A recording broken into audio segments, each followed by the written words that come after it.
And we're off and running on the Krug Show, a little live stream on a Tuesday. Hope everybody's having a great day. The draft is come and gone. Joining us today on the Pig and a Pickle Krug Show is Sterling Bennett from 95.7 The Game. Of course, we're brought to you by Pig and a Pickle, the best barbecue in all of Northern California. Check them out in Emeryville and Corte Madera. They're open 7 days a week from 11 a.m. till 8 p.m. or until they run out. Pig and a Pickle. It's all great. The brisket chili. It's amazing. Go get it. Go say hi to Damon and Mary and tell them that Larry Krueger sent you. And, of course, we're also brought to you by Underdog Fantasy. Check the link in the description. Use the promo code KRUG, K-R-U-E-G, and they will match you up to your first $100. What's up, Sterling? How are you, man? I'm doing good. We saw 16 players join the San Francisco 49ers this past weekend. And I think I may want to celebrate with the Pig and a Pickle after this because I'm so excited to talk about these guys. There you go. And we were fired up to have you on before the draft. And let's just run it down. I think there's Mel Kiper gave him, I think, a B-. Some of the people, there's people out there that have been very critical of the first pick, Ricky Pearsall. It did seem like they doubled up on slot receivers, which will make me kind of wonder about their intentions at receiver. But before we get into the intentions at receiver, just what did you think of the pick, Ricky Pearsall at 31?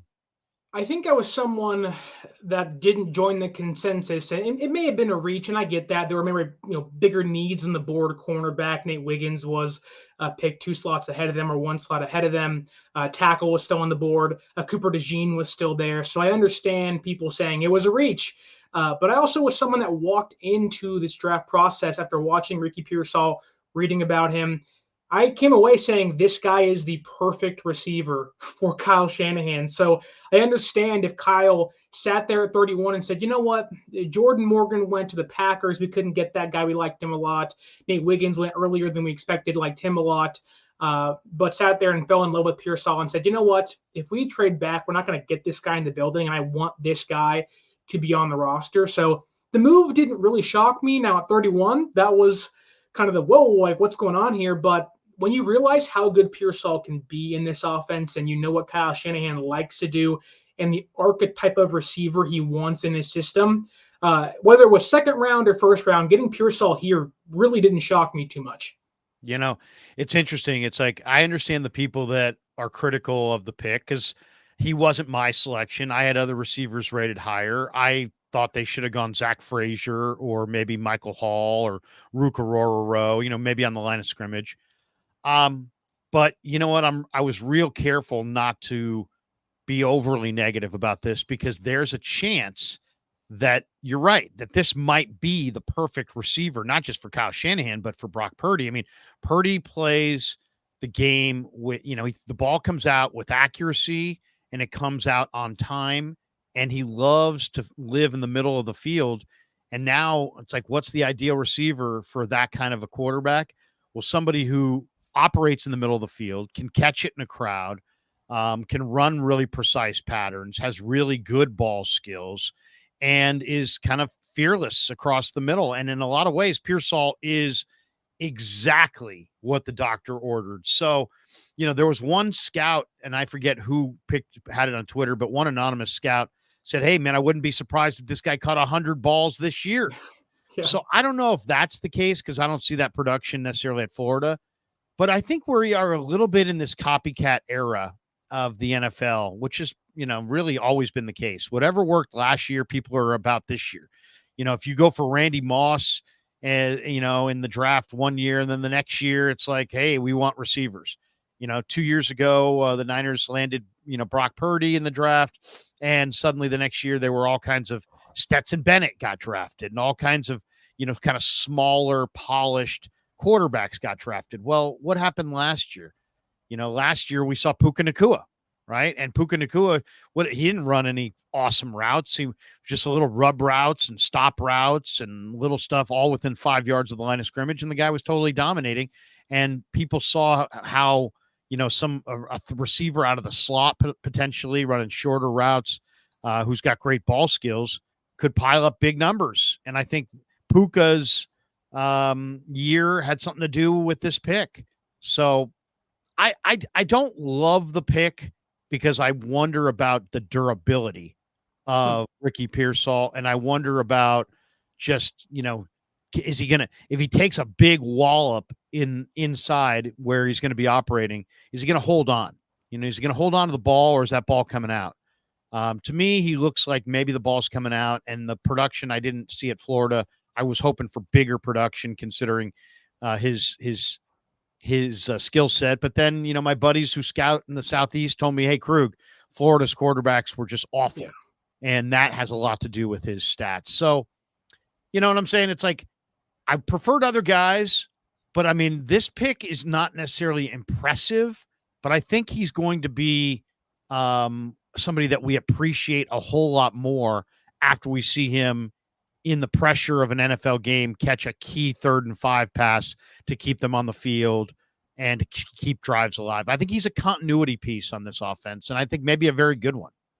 I think there's a lot of truth to that being a continuity piece for Pearsall, but going back to his production at Florida, while yes, it may not be what you expect from a first-round receiver, he also had 3 different quarterbacks when he was there. So there wasn't just competence. There was literally a revolving door of quarterbacks for a receiver like Pearsall. So I wouldn't look too much into the production, but I do understand looking there and saying, like, where's the missing piece? Like, why aren't you producing? There's even players that were picked in the 4th and 5th round. You say you have the build of a great edge rusher, but you only have 3.5 sacks. It does make you question where that's coming from. But I also believe that going into or leaving last season, one of the things that hindered the offense is whenever Deebo Samuel was off the field, San Francisco only had one receiver that was able to get open by themselves. As much as I like Jawan Jennings, that was not him. You do see when Deebo wasn't out there against the Bengals and the Browns and the Vikings, they double-teamed Brandon Ayuk against Kansas City in the Super Bowl. Although Ayuk caught an amazing catch against the Lions, otherwise didn't have an amazing playoff run in regards to being an overall production monster. I do think Ricky Pearsall does give San Francisco somebody that can now get open by themselves, not needing these design plays for him like a Deebo Samuel would, or needing a 3rd and Juwan catch, which we all love 3rd and Juwan, but Pearsall gives them an incredible route runner that will pair with Ayuk to give Brock Purdy 2 receivers now that an opposing defense has to scheme against, and isn't someone that's going to be stuck at the line of scrimmage, because Deebo Samuel's a great player, arguably more a running back than a receiver, isn't a great route runner. Ricky Pearsall is a monster when it comes to getting separation, and I do think that with Ayuk, with Pearsall, every single play in a Kyle Shanahan offense, mind you, which is already great at this, someone's always going to be open. And knowing that will probably be the case if Pearsall hits his potential, that's really exciting for an offense that has Brock Purdy coming off an MVP season. All right, so let's stay. We won't go necessarily in order. Let's talk about Cowing now for a minute. I really like Cowing. I think Cowing's one of my favorite players that they drafted. I liked him at UTEP. I liked him at Arizona this year. His last 2 games were amazing. If you looked at the production he had in his last 2 games, we're talking about as good a production as anybody in college football this year. He had like 7 catches for like 150 yards and a touchdown in the Territorial Cup against ASU. Then he came back in the bowl game against Oklahoma, and he had, 9 catches for 160 yards and 2 touchdowns. I mean, the guy in his last 2 college games had 16 catches or 15 catches for over 300 yards and 3 touchdowns. He's small, but he's not weak. I think he's a really interesting player and a guy who I really think is going to be good. What did you think of the Cowing selection? The Cowing selection going into the draft process, scouting process, the consensus and even my takeaway was that you get him in a Kyle Shanahan offense that, or a Mike McDaniel scheme that relies heavily on motion and putting guys and trying to manufacture free releases. You get Cowing a free release with a 4.38 speed and is tough as nails to bring down despite his 5'8", 170-pound size. That to me is really exciting because, well, yes, Deebo Samuel's, bigger bodied guy, has a thick trunk, is really just kind of a monster to bring down at the line of scrimmage and in the screen game. Cowing, although smaller, he does give you another gadget option behind the line of scrimmage. And I wouldn't be surprised if there are some plays, maybe not this year, but if Debo sticks around for another year after this one and fulfills his entire contract, I wouldn't be surprised if you see Cowing and Debo as on the field together in the backfield, which is just holy cow. How do you stop two guys like that? He also is super durable. 57 straight games over the course of 5 years. Had 121 targets this past year, 89 receptions, only 6 drops. So his hands are really reliable. I also do think for Cowing, if he wants to be an instant impact player, if he even can be, I think there's an easy slot as being this team's kick and punt returner, knowing the kick return rules have changed this year. Again, he's kind of a running back in how small he is, but he's tough as nails to bring down.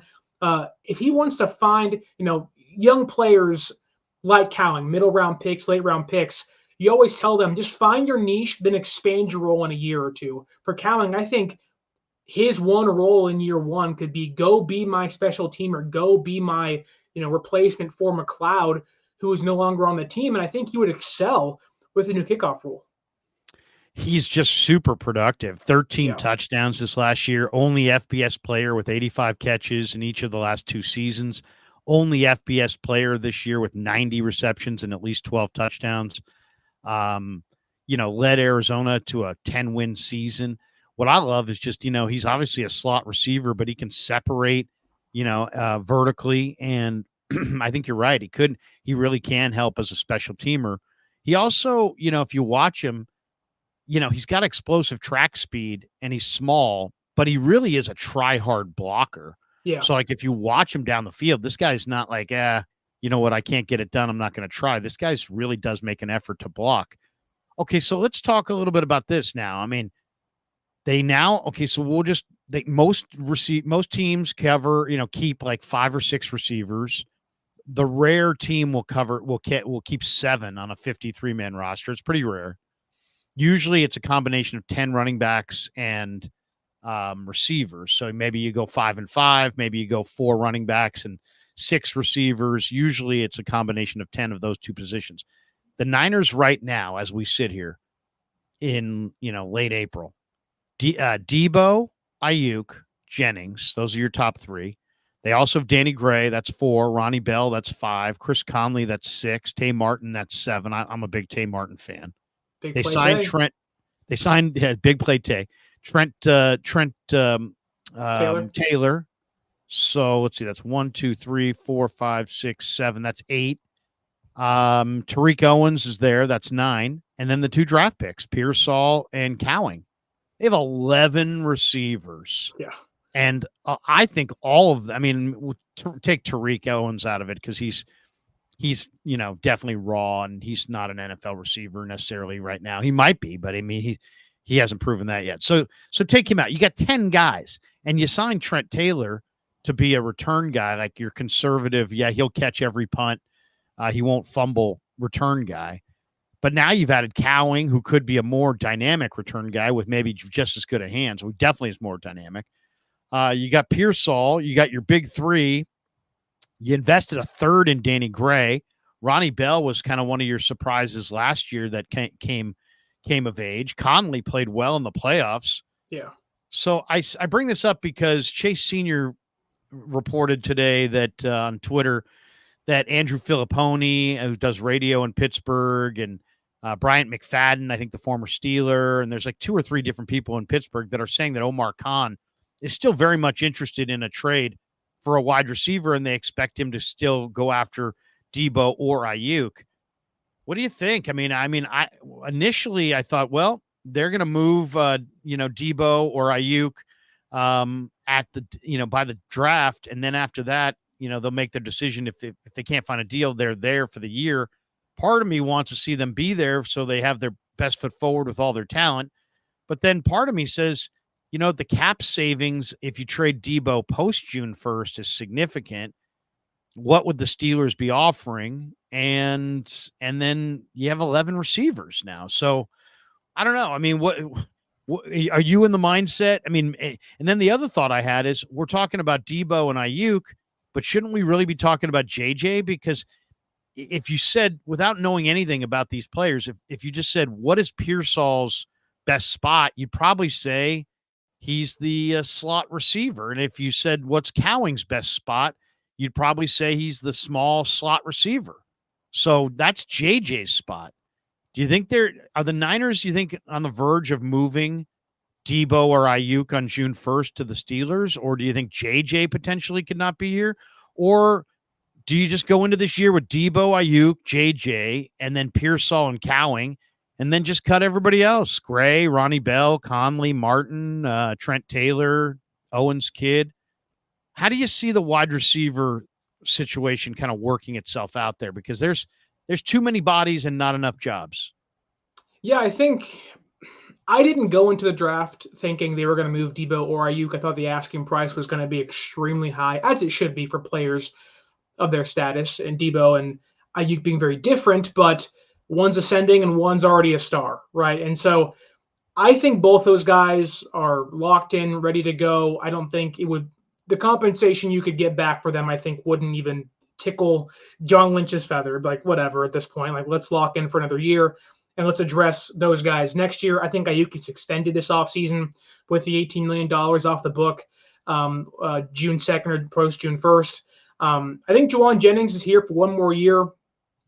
John Lynch said they want to re-sign him. Obviously, depends on what he's asking for. But that said, he cannot negotiate with other teams now. So he's locked in for this year, or he's not playing at all. That only hurts Juwan Jennings.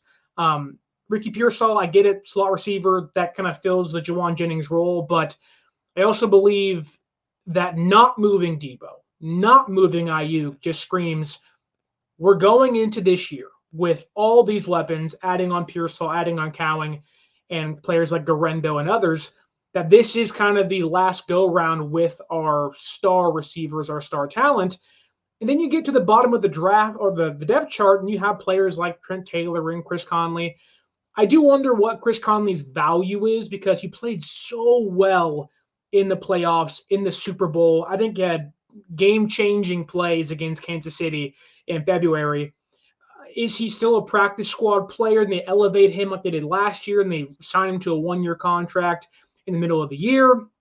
I think players like Tariq Owens and Danny Gray and Big Play Tay, I would not be surprised if all three of those guys get cut, albeit I do like the makeup and the build of Owens and Big Play Tay Martin, because they do have bigger statures and bodies than someone like Pearsall or Trent Taylor or Ronnie Bell possess. They give you something else in the room which you don't currently have on the bottom of your depth chart. I just think walking into this year, if we are going to predict the receiver room, I would have Debo, Ayuk, Jennings, Pearsall, Cowing, and depending on how well he does in the preseason and training camp and OTAs, I could see a mixture of either Conley, Trent Taylor, because he has the return ability, and also Ronnie Bell, who I know muffed 2 punts last year and found himself kind of in the doghouse. I don't see them giving up on him that soon. So I think the bottom three guys are Tariq Owens, Danny Gray, who has just not found himself finding playing time, still in the doghouse and can't stay healthy. So I think your 5 or 6 guys are Debo, Ayuk, Jennings, Pearsall, Cowing, and Bell for me right now. Yeah. And that means they would cut Trent Taylor, who they just signed, and Danny Gray, who was a third-round pick, and Chris Conley, as you said, played well in the playoffs. They got options. They definitely have options. All right, let's get into the second round, because Kiper, this was the criticism that I really didn't understand. Kiper panned the selection of Renardo Green. Yeah. And I understand what he's saying strictly from a draft guide perspective, because all the draft nicks and all the draft guides had Renardo Green in the 5th or 6th round, you know? And so I kept drafting him in all these mock drafts, because I'm like, you know what? I think this guy's like a 3rd round pick. The Niners took him at the end of the 2nd round. I don't view it as that much of a reach, because I think he was a mid 3rd round pick. I love the man-to-man cover skills. I love the fact that he's got experience at free safety. I love the fact that, you know, when the Niners lost Mosley and Jimmy Ward, man, they lost guys who were true like leaders. I mean, they lost dogs. They lost like real key tone setting leaders on the back end. So for me, going Renardo Green and Malik Mustapha just added two true dogs to their secondary, one at corner, one at safety, and both of them have the ability, I think, to play free safety. I really like the Renardo Green pick. He's a big, powerful player at the, off the edge. He's got swagger. He's got confidence. I like Renardo Green. I think that was a terrific pick. What is, and yet Kuiper's like 2 rounds too early. It was a 2-round reach. What did you think of the Renardo Green pick? I think Dane Brugler had Renardo Green of the Athletic going in the 4th round. So that's fine. I get it. But I do think the main reason for a lot of people who believed Renardo Green was a reach was because of who was on the board directly in front of them and what San Francisco did with this pick. Roger Rosengarten, who went 2 picks ahead of San Francisco because they traded back with Kansas City, watching Kingsley Sumatea go off the board. Both those guys were of the consensus that, hey, both these guys are liked by the Niners, and we have no idea exactly how they view both those players.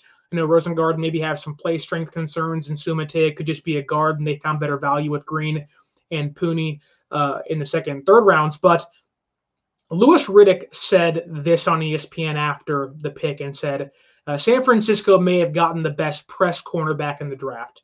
And if you don't trust me, that's fine. I would trust Louis Riddick over a lot of people. And yes, the flexibility that Green has, can play nickel, can play inside, can play outside, can play safety. Again, just like Ricky Pearsall, another 5-year college player. That was kind of the common theme with the Niners picks this year. 5-6 years of experience in college, more proven than previous picks have been. He isn't too big. He's 6 foot, 186. Maybe he can get to 190 and above. But he also played 75% of his snaps from press coverage or press man coverage this past season. He's someone that doesn't waste his steps, very fluid in his hips. And he has 4.3 speed and loves to tackle. So I think high-end projection, knowing that the Pearsall pick could be alluded to as a potential replacement of Adebo or Ayuk or Jawan Jennings, Renardo Green has a little bit of Mooney Ward in him. And if you want to get into the conspiracy or get into the idea that San Francisco drafted today for impact players, but also with the idea that in a year or so could replace some stars on the team, Renardo Green, to me, just screams Mooney Ward in regards to how high his potential could be. Mooney Ward, press man cover corner, going to get paid big money after this year by somebody if it isn't San Francisco.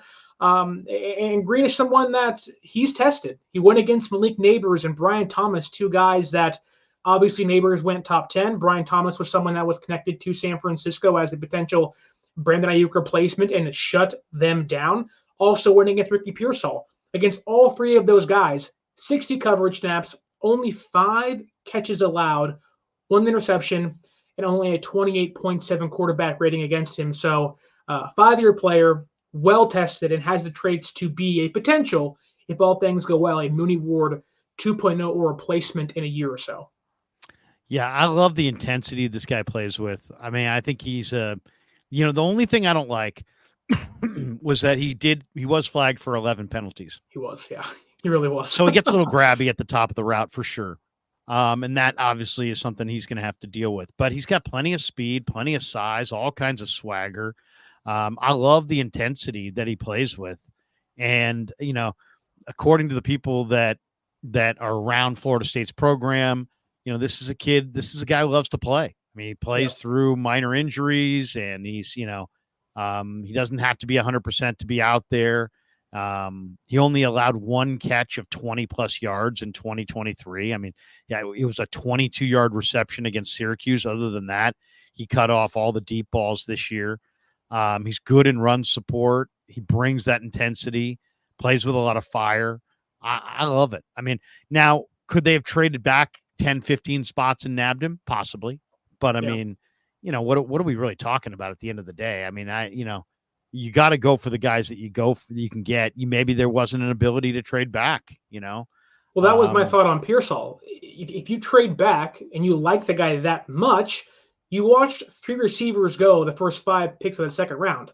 Maybe he's taken at pick 33 and you don't get him because you overreach for somebody else. And so I would agree. If you like the guy and you're picking at the end of the second round and he's a third round pick to you, just take him. Like that seems to be the easiest, straightforward decision you can ever make. Yeah, no question. All right, let's get to the offensive lineman. Dominic Puni. I think there were a lot of people who were like, "Go O-line, go O-line." And I could have gone with Zach Frazier instead of Pearsall at 31 and gotten that dominant center, but obviously they didn't feel the need there. And they traded up with the Eagles in the 3rd round for pick 86. I think they gave them 2 picks. They moved from 94 to 86 to get this pick. And they took Dominic Puni, a guard from Kansas, who's interesting. He's a transfer from Central Missouri, 6'5", 313 pounds, left guard, left tackle. He only had 2 penalties called on him all year. He's nasty. He's versatile. There's a lot of people that like him. His dad played football at I think Towson State, and was obviously a big factor in his kid playing football. 0 sacks allowed in 25 starts at Kansas, so he didn't allow a single sack in I think it was 0 sacks allowed in 25 or 35 starts at Kansas. But this kid plays with a lot of an attitude. He grew up outside of St. Louis in St. Charles, Minnesota, went to Francis Howell Central High School. He played defensive line, which I always like to see. And then he moved to offensive line as a varsity member. Mauler in the run game, finisher. He was a no-star high school recruit and was headed to Indiana State, but then went to Central Missouri to play with his brothers, and then eventually transferred to Kansas and was a 2-year starter. I love his interviews. He's like, I'll do whatever it takes. You know what I mean?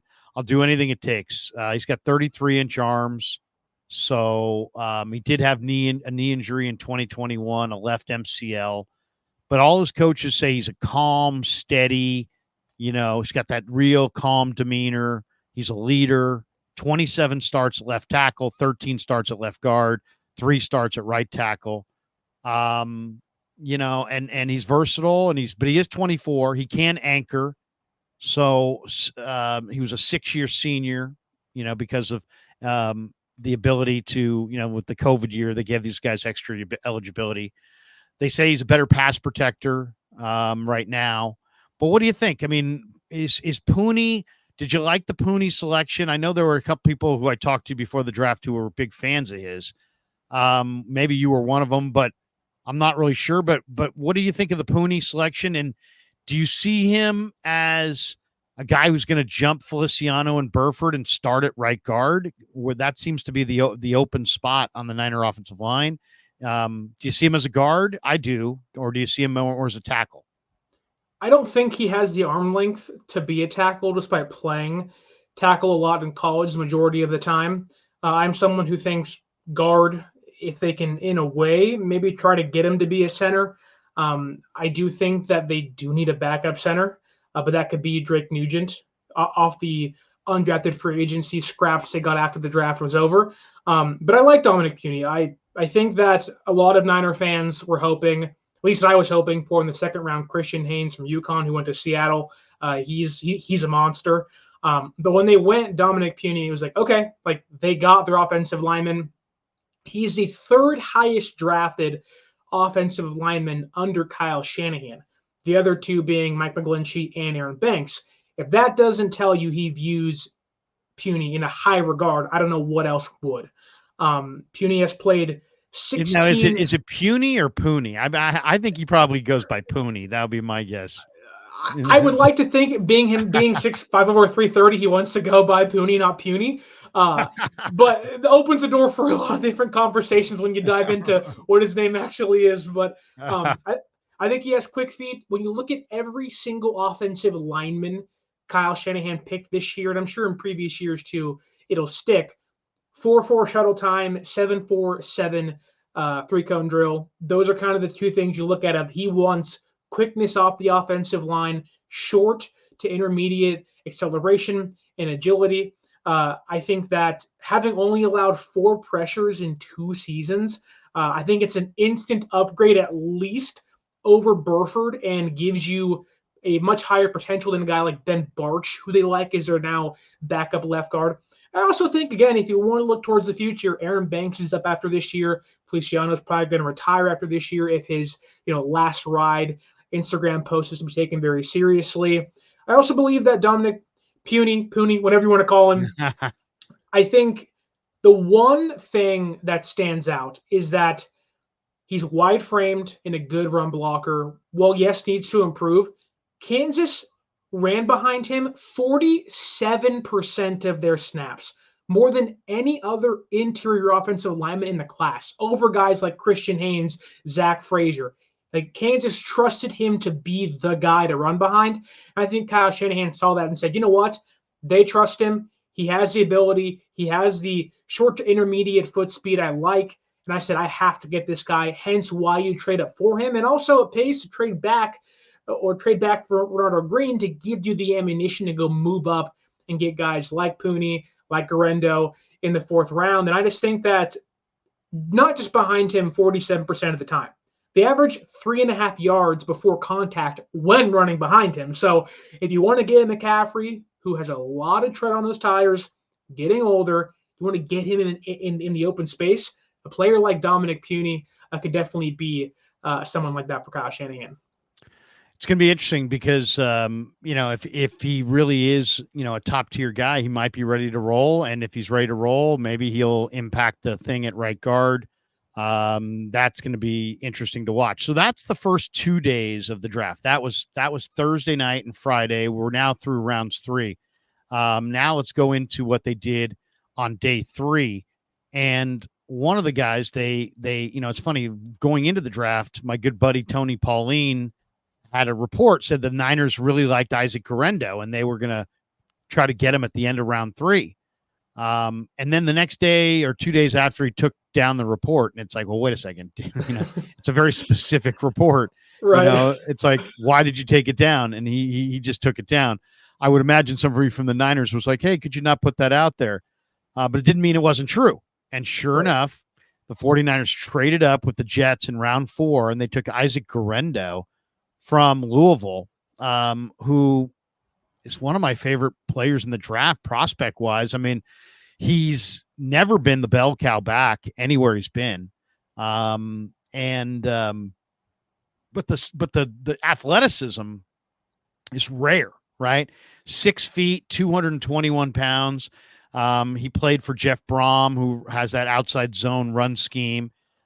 He was born in Indianapolis. His dad is from Central Africa and was a professor and was teaching at IUPUI, I believe. And that brought him to Indiana. And he played basketball. He ran track as a high school student. He transferred his last year to Avon High School. He was named Indiana's Mr. Football at wide receiver. So, I mean, this guy is 6'1", 220. And he was Indiana's Mr. Football at wide receiver. Ran the 100 meters in high school, long jump, 3-star high school recruit. And then Wisconsin, Paul Christ recruited him, part of his 2018 draft class. He spent 5 years there at Wisconsin, 4-time academic All Big Ten, so he's smart. He graduated with a degree in finance. But if you look at him, he's never really been the bell cow back anywhere he's been. He only has 300-yard games in his career. He transferred from Wisconsin to Louisville, and then, as we said, ran the 4.33 40, 1.54 in the 10-yard split, which is absolutely cooking. And he's patient between the tackles. He can catch the ball well. He had a Liz Frank injury somewhere along the line there as well. But he's considered a really good blocker, kind of like Elijah Mitchell, who only had, I think, 1 career fumble at Louisiana. This guy's only got 2 career fumbles. So he averaged over 22 yards on his kick return. So he's a kick returner, but he's a career backup in college. He's only recorded 17 touches in a game 1 time in 41 career starts. He's also had some hamstring problems, and he's also a little bit on the old side at age 24. I saw him, I don't watch tons of Louisville ball, but I saw him in the bowl game whatever it was, the Holiday Bowl against USC. And in that game, he just ran wild. He had 161 yards and 3 touchdowns. And I thought, man, look at this big kid who can really scoot. And I thought he could run, but I thought maybe it was like 4.45.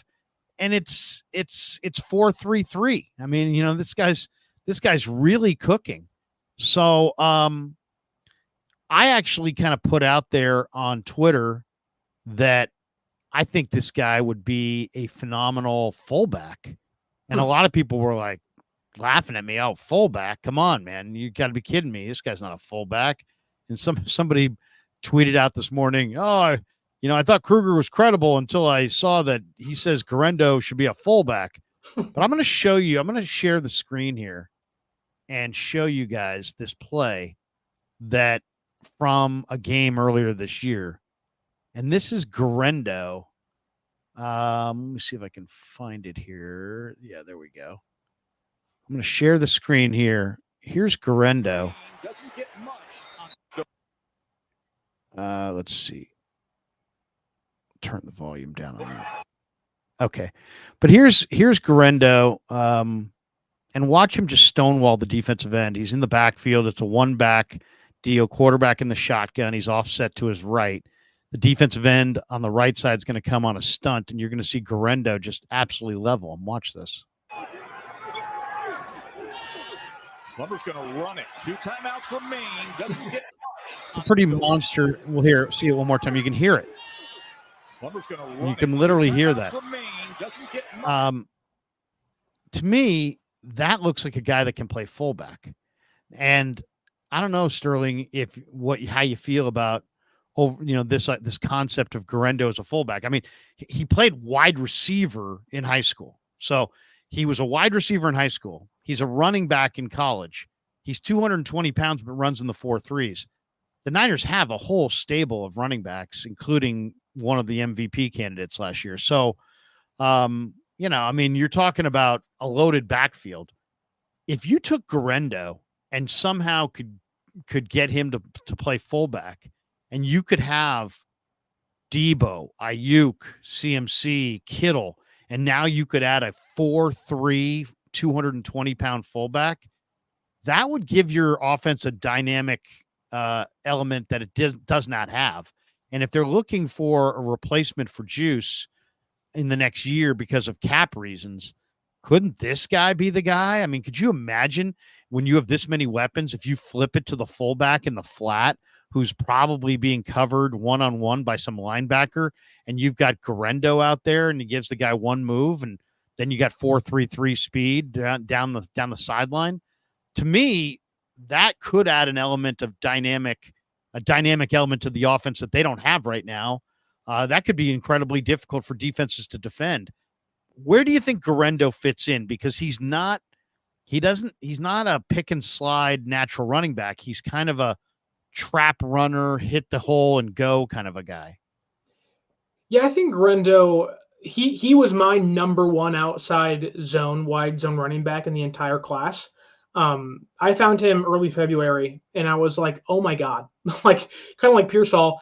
If this doesn't scream Kyle Shanahan's guy, I don't know who else in this draft would. So seeing them trade up for him again did not surprise me at all. And in fact, I was cheering. I was like, yes, this is the guy you want to have. I'm not sure about him at fullback simply because of the injury history he's had. I'd be very concerned about being in between tackles, lighting up an imposing linebacker coming into a hole or having to help take on an offensive lineman. I'm not saying he can't do those kind of things. We haven't seen much of him in the run block game, albeit that last clip was pretty impressive, laying out an offensive lineman.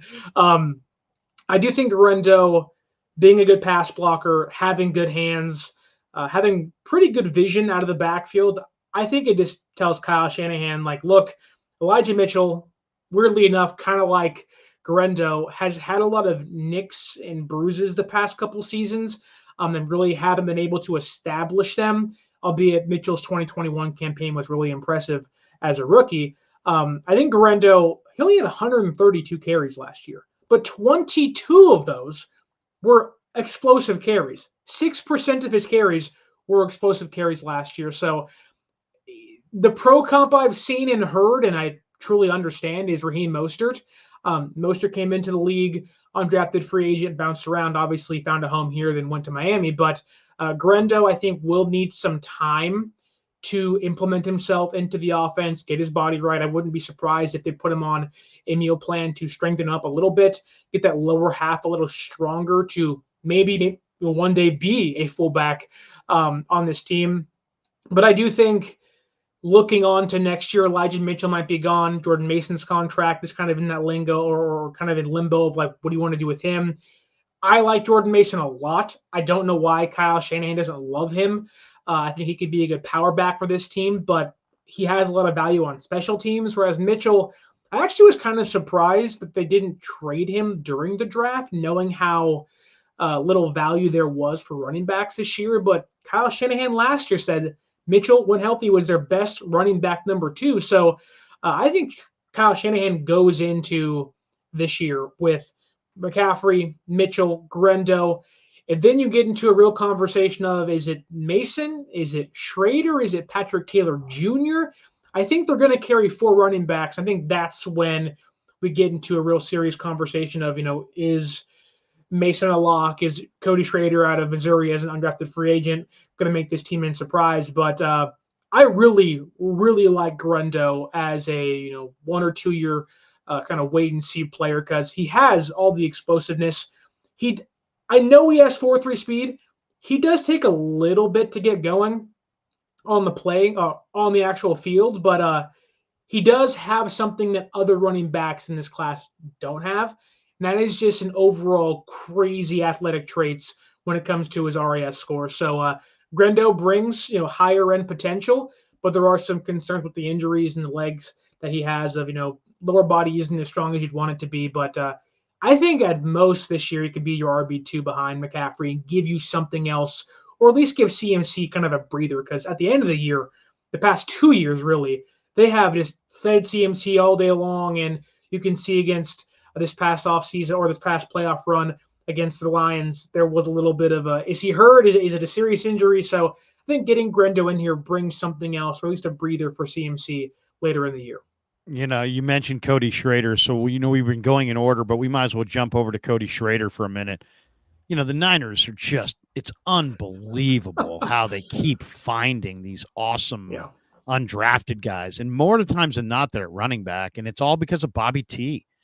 Bobby Turner is a great running back coach, and he's been in the league forever, right? He coached Terrell Davis, and he worked with Alex Gibbs and Mike Shanahan, and he's been around forever, and he's gruff and he's tough on his players, but he's got not only is he a great running back coach who's totally respected, but he's also has a great eye for running back talent. I mean, they found Jeff Wilson undrafted and Mostert undrafted and, Elijah Mitchell in the 6th round and JP Mason undrafted. And here we go. Cody Schrader was a terrific player from Missouri. And I saw him early in the year and I thought, wow, this guy's really something. And, I don't know what he was projected to go in the 6th round, but you were talking about a running back who was first team all SEC. And I know he ran 4.61, which is kind of a slowish time, 5'8", 215 pounds, 4.6, 140, 155, 10-yard split. So he's quick, but the 4.61 says he lacks some long speed. But this guy didn't play for, Villanova. I mean, this guy played for Missouri in the SEC, which is the best conference in all of college football. This guy, against the best defenses in all of college football, ran for 1,600 yards and 14 touchdowns and 5.9 a carry. So I don't get it. I mean, this guy was a walk-on at Truman State in 2018, which is a Division II school. He's a St. Louis, Missouri kid. He was like a 4-time all-conference running back, linebacker in high school. So he's been a great player. It wasn't like he just got on the, came out on the map. I mean, this guy was a great high school player who went to Missouri, went to Truman State, wasn't heavily recruited, 0-star recruit. But I mean, he can catch the ball. He ran the outside zone, which the Niners run. He ran that at Missouri. That's what Missouri ran. He's coachable. He transferred to Missouri from Truman State.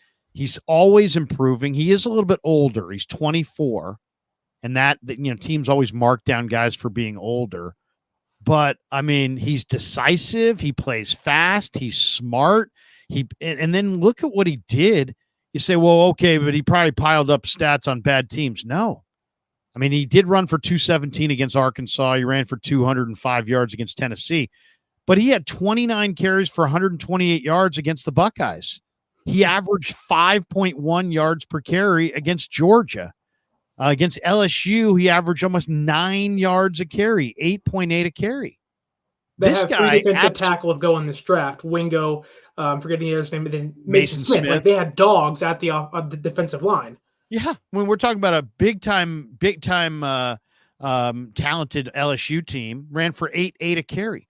So, I mean, if you're doing it in the SEC and you're a running back, you can do it.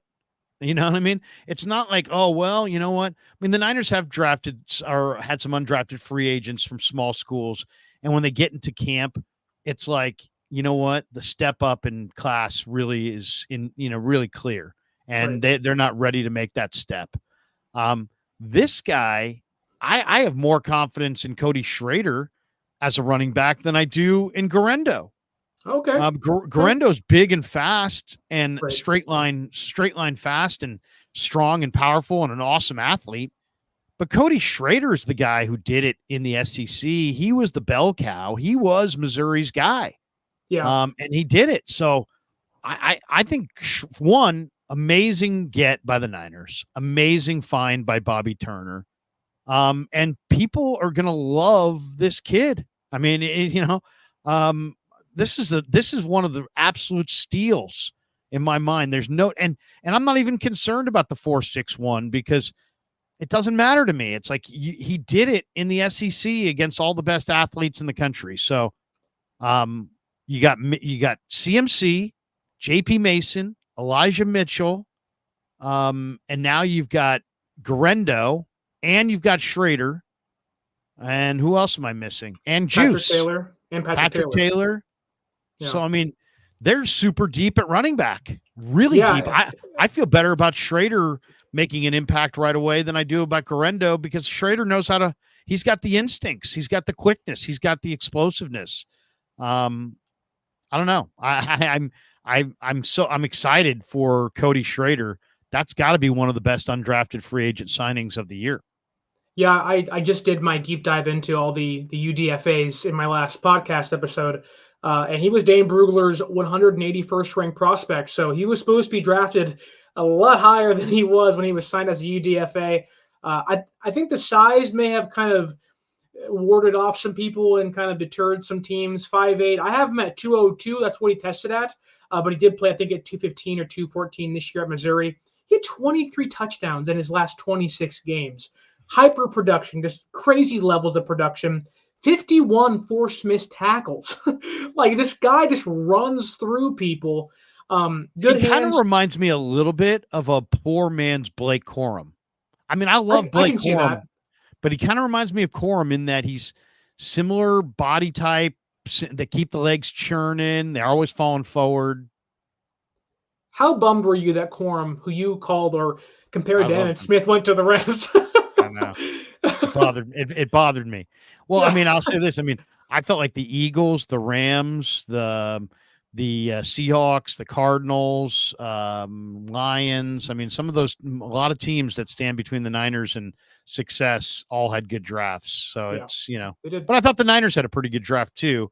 But I definitely thought like Arizona and the Rams. I mean, the Rams got a lot of good players. But Bo Limmer in round 7, I believe, which feels like one of the craziest steals of the draft. But Jared Verse, who was their first pick? Verse was, then Braden Fisk was the second round Braden pick. Fisk. I mean, they got a lot of good players. Yeah, Jordan Whittington from Texas in the 7th round or 6th round. He's another guy who's big and fast. Yeah. But back to Cody Schrader, high effort player. I have him, when I looked into him, a walk-on at Missouri because he wasn't recruited there. Walked on, then in year 2 led the SEC in running. Like, that doesn't happen every year. Like, this kid is reliable, dependable. He's someone that when he steps foot on the field, he is going to give you everything he has. And for a head coach like Kyle Shanahan, who makes the guys wear the vest and it measures and it gauges how high your effort is and how hard you're trying and running, I would not be surprised if we see Cody Schrader during OTAs, during minicamp and training camp, having the 99th percentile of effort every single practice. He's someone that gives everything he has every single snap. And I don't know if he'll make the team. His blocking isn't exactly where you want it to be for a player his size, being 5'8" and 202 or 214, depending on where he comes into camp at. But I think with that size, again, I don't want to keep going back to it, but young players have to find their niche, have to find that one place they can excel at. I think he could be a really good special teamer. And again, he's a running back. It feels like teams this year, because the new kickoff rule is going to value running backs as their returners. Schrader doesn't have speed. When you break 51 tackles, it does give a team this, okay, like if we put him back there, could he get us an extra 2 or 3, 5, 7 yards? Where same thing as Cowan, young player, hyper athletic speed, just 4.3 speed. Can you guys get us the extra 4 or 5 yards? And if someone like Schrader, who isn't promised to roll, I certainly think could at least fight and make an effort for that job as well. Yeah. I mean, when you're going for over 5 yards a carry against Georgia's the best defense in college football. That has good tackling safeties and cornerbacks. Tyke Smith, Javon Bullard are back there, who were highly touted players this year. So, yeah, Cody Schrader is really impressive. Yeah, very good pickup there by the Niners. All right, let's go to one of my favorite players they drafted on day 3, and that is the pick number 124 in round 4, Malik Mustapha. And this was a problem spot for the Niners in that they had to come away with a safety or two in this draft, because their depth chart at safety was Ji'Ayir Brown, Talanoa Hufanga coming off the ACL, and then it's George Odom, who's a really good special teamer, and then it's Taylor Hawkins and Eric Harris. So they really didn't have any safeties, and they were talking about Justin Simmons and rumored to be interested in Budda Baker, and there was all kinds of rumors about Ashton Davis, Julian Blackman, and so they flirted with a bunch of guys. I looked at this draft and I thought, you know what? There's the Niners like to have hard-hitting safeties, but you also have to have coverage ability, because really Hufanga is a box guy. He's better in the box than he is in the field. And I think Brown actually is better in the box than he is in the field, even though he's a productive interceptor and can intercept the ball. I don't love Ji'Ayir in coverage on the back end. In a lot of ways, he's a younger version of Tayshaun Gibson in that he will catch the ball in the middle of the field. He's a productive interceptor, but his coverage ability is just kind of okay. So they needed somebody who could be a hitter, but also could cover the deep middle. And I feel like maybe in Renardo Green, maybe if he doesn't play corner, he could be the free safety, but also Malik Mustapha. I mean, this is the pick that came from Dallas for Trey Lance, and Mustapha had an 87.5 run defense grade this year, 15th among Power 5 conference safeties. He's not huge, 5'10", 210, but he plays huge. He hits you like he hits like a truck. He's got experience as a gunner on special teams. He had 0 penalties in 4 seasons at Wake. I mean, that right there. 80 tackles this year. They tracked him at 23 miles per hour as far as game speed, so he's got plenty of speed, regardless of what the stopwatch may say. Did tear an ACL in 2021, but he's over that. This year, PFF had him 96th percentile in run D, 95th in run stop, 90th in slot coverage. But to me, he's a smart kid. He's a competitive kid, but the violence is what stands out. And he held opposing quarterbacks to a 32% completion percentage rate against him. Niners met with him in Indy at the Combine. He wasn't a highly recruited guy. He was a no-star recruit. He was recruited to Richmond and transferred in, but he became just like the guy for the Demon Deacons, I should say, explosive hitter, captain of the team. I think Lynch knows safety play, and man, he got a good one here. And I only think there were like maybe 4 to 6 really exciting, safeties that could really help their situation, and luckily they got one of them. Yeah, I was surprised not in the pick, because I think of their draft picks, if you're going to give any of them an A plus, I think it is Malik Mustapha. I think the value here, talk to Packer fans. They are livid that the Packers traded up and didn't draft this kid. I think this is their best pick of the entire draft, in my opinion. I also believe that, like, I was going back and forth about what do the Niners want at safety. If you have Kauno Funga off a torn ACL, if you have Taylor Hawkins, obviously a depth piece, but also off a torn ACL, both those guys probably aren't going to be back day one. And if they are, you have no idea what they're going to be. You could move Ji'Ayir Brown over to strong safety, which could fit him a little better than free safety. And then Deshaun Gibson, is he going to retire? Is he done? Is he going to come back? Who knows? I was of the thinking that maybe you go the more conservative player route, knowing you have a lot of players in that safety room, Brown Hufanga specifically, that like to take risks, that will go after the ball and they'll make mistakes, they'll take bad angles sometimes because they want to make a big play. I was circling Dominic Hampton, who I think went to the Raiders as a very conservative 5 to 6 year player in college who's not going to make the mistake, will take good angles. But with Malik Mustapha, seeing the pick come up, I said, how did they get this kid who on some people's draft boards was the number one safety in the entire draft? I know Jaden Hicks went to Kansas City. That's probably a great pick for them and Steve Spagnuolo. So I get it. But Malik Mustapha does other things where Jaden Hicks probably isn't a great coverage player, more of this thumping in the box safety, whereas Mustapha, he can play up top. He's not afraid to roam a little bit. Allowed just 1 touchdown and 304 coverage snaps this past year. So incredible in coverage. Really good run defender. I have him 21 run stops in 2023, excuse me. That's 15th among safeties in the entire college football. So excellent run defender, good in coverage. Maybe you wish there was some more speed there, ran 4.5, but he ran 23 miles an hour on the gun. So you can test well, and your speed on the field may not be the same thing. That can go for Guerendo, who tested amazing. And there is a little bit of, the acceleration. You want some more of that. Mustapha didn't test great, but he plays really fast, kind of like Ji'Ayir Brown does at times. The one pro comp I have for him, and it's a player that I think Niner fans have coveted the past few years as a safety, has been Kyle Duggar. I think he plays very similar to him, and I think Kyle Shanahan saw Malik Mustapha out there saying, you know what? On day one, he's probably an instant special team, player, and give him half a year, kind of like Ji'Ayir Brown took.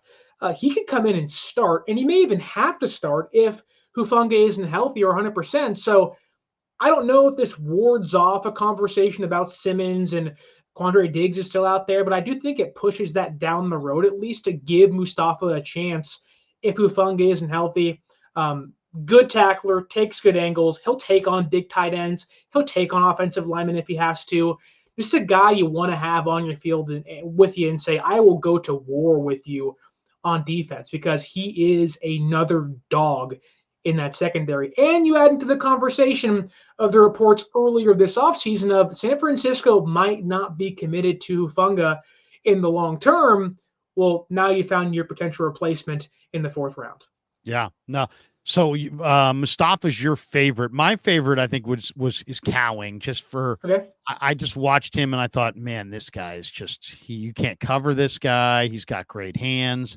He's small, but he's not weak. Danny Gray, it's like I don't know if he's got if he's got enough strength to play, even though he's a bigger guy than this guy. This guy's smaller, but he's really put together and he's very, very powerful. So I like Cowing as my favorite pick. You like Mustapha. Who would you say is what's the worst pick the Niners made in your mind? I would say it's Jarrett Kingston in the 6th round. Yeah. Because of who was on the board, I totally get, again, Kyle Shanahan loves these hyper athletic interior offensive linemen. He can play center. He can play guard.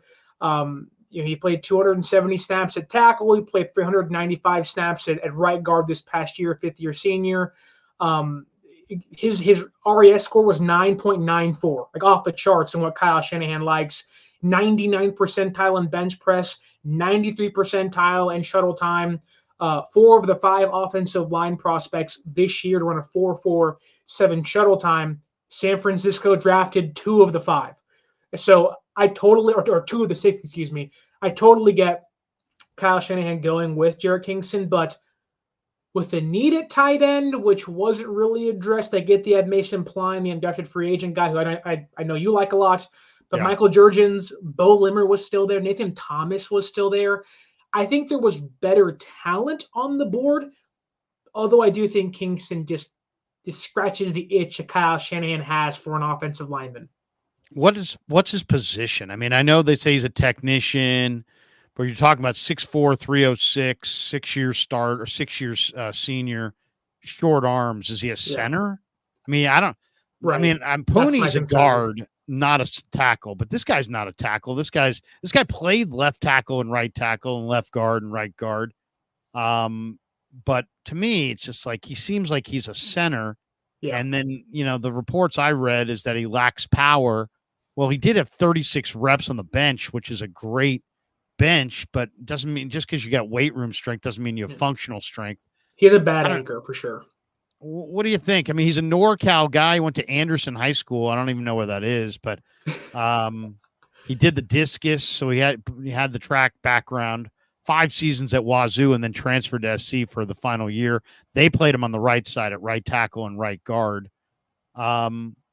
I don't know. I mean, he's married. They say he processes what he sees quickly on the field. Is he a center prospect? I mean, that's the thing. I mean, they don't seem like they have any real. They got Jalen Moore as the third swing tackle, but yeah, like what's Nick Zakel? Is he a center? Is he a guard? And what's if you find a right tackle at some point, isn't Colt McKivitz have potential at center? I mean, it seems like they've got a lot of options at center. Feliciano, we know, can play center. Probably a couple other guys in a pinch as well. I think Ben Barch is kind of their backup center now, isn't he? Yeah, and I've been told that Ben Barch is a guy they really, really like. So maybe Ben Barch is there. I mean, they just got a lot of these interior guys. I agree with you. I didn't like the Kingston pick. I thought that was like, hey, you know what? We didn't go O-line early like we should have. So now we need to go O-line late and kind of force the action. And then it just seemed like, did they really have a conviction in this player, or was this just the top offensive lineman they had rated on their board at the time? I don't know. To me, it seems like there were better players there. But who knows? Maybe this guy makes the team and is the center for the next 10 years. I don't know, but he didn't look all that great when I watched the film. I will say this, and I'm sure, Larry, you know this too. Shanahan is the most particular person I've ever seen in regards to offensive linemen. He just likes a certain specific kind of player, and despite people like Bo Limmer, Michael Jurgens, and Nathan Thomas maybe feeling a need more than Jarrett Kingston might, or you go into higher rounds, you can sit back and say Nathan Fisher or Blake Fisher would have been great. Christian Haynes would have been great for this team. And Shanahan just likes a certain style of offensive lineman. Go back to the Falcons years. He was so particular in guys he picked, which is why you connect him to a player like Jordan Morgan early in the draft, because Morgan fits the need and the kind of player Shanahan likes. So I can justify, if I get into Kyle Shanahan's brain, as to why he likes Jarrett Kingston. He's a 2 or 3 year project kind of player. They scouted Nick Zakel for like 6 seasons, and Zakel's been a nothing player for the Niners, but they get infatuated with these late to mid-round offensive linemen that are super athletic and are going to take some time. John Lynch even said in his pre-draft press conference that there's going to be players we love in the first round, second round, but also we're not afraid to reach for a player. He was Dane Brugler's 28th ranked guard. Usually your 28th guard doesn't get drafted. So I don't really know what the philosophy was outside of seeing an impressive testing scores, because again, his RAS score was 9.94, the third highest of any interior offensive lineman. So I can see Kyle Shanahan saying, let's get an athlete.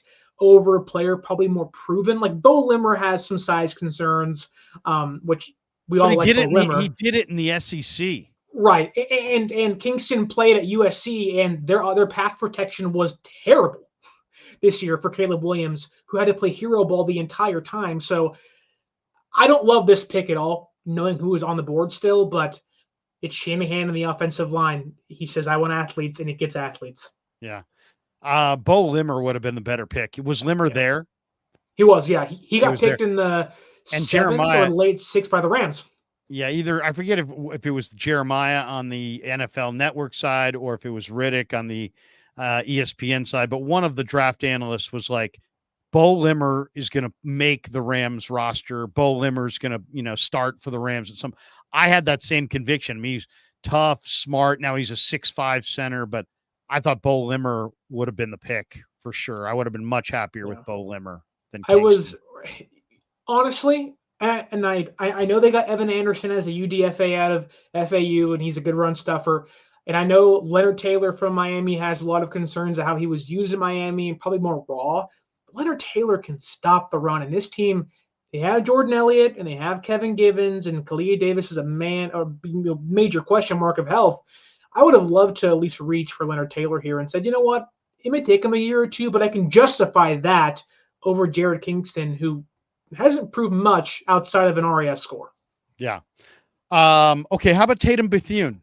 What do you think of that pick? I kind of like Kalen DeLoach out of that same defense, but Bethune's interesting. I'll say this. I like this from the standpoint of when you watch Florida State, this guy was always around the football. And, I know why he got drafted late. He's 5'11".